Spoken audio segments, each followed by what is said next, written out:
Savez-vous qu'au XIXe siècle, la mode des plumes d'autruche en Europe a failli déclencher une guerre dans le Sahel? Vous vous demandez pourquoi? Parce que cette région était à travers le commerce transsaharien connectée au reste du monde.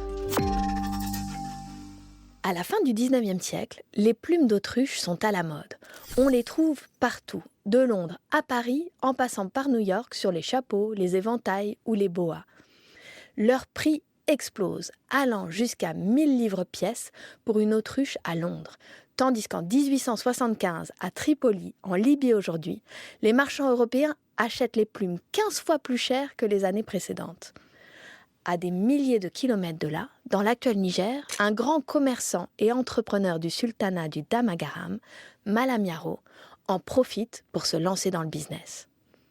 La question des prix est un enjeu central du commerce transsaharien.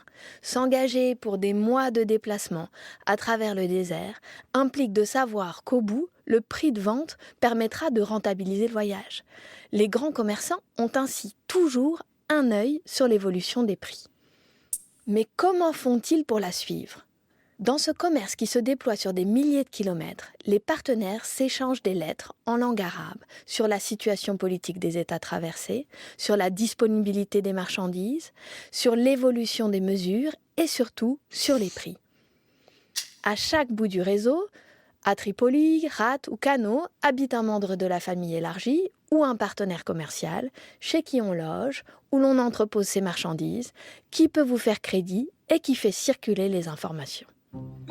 Malam Yaro, à la fois lettré et commerçant, dirige l'un de ces réseaux qui s'étend alors jusqu'à Londres, comme en témoignent les traces retrouvées dans les archives.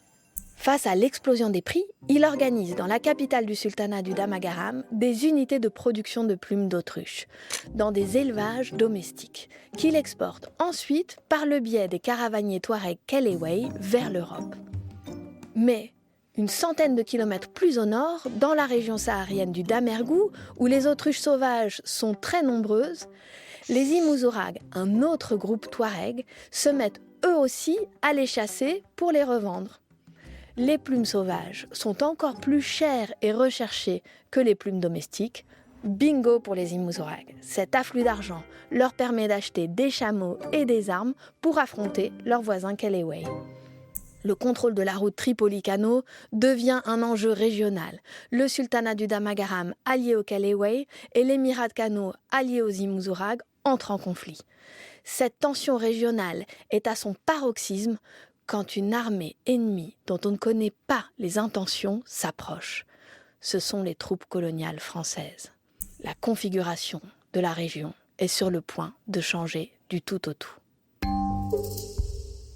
Si l'augmentation de la demande et du prix des plumes d'autruche en Europe transforme l'équilibre des pouvoirs dans le Sahel, c'est que cette région est au cœur de plusieurs réseaux commerciaux transcontinentaux, vers l'Atlantique, la Mecque, la Méditerranée et l'Europe. Ce qui mettra fin à la rentabilité de ce commerce, ce n'est pas la colonisation, mais l'arrivée du chemin de fer Lagos-Kano, qui rend les marchandises ayant traversé le désert à dos de chameau définitivement plus chères que celles venues par le train. Encore une affaire de prix. Chaque jour, un coup de projecteur éclaire notre actualité. Le fil Culture G. Abonnez-vous au podcast.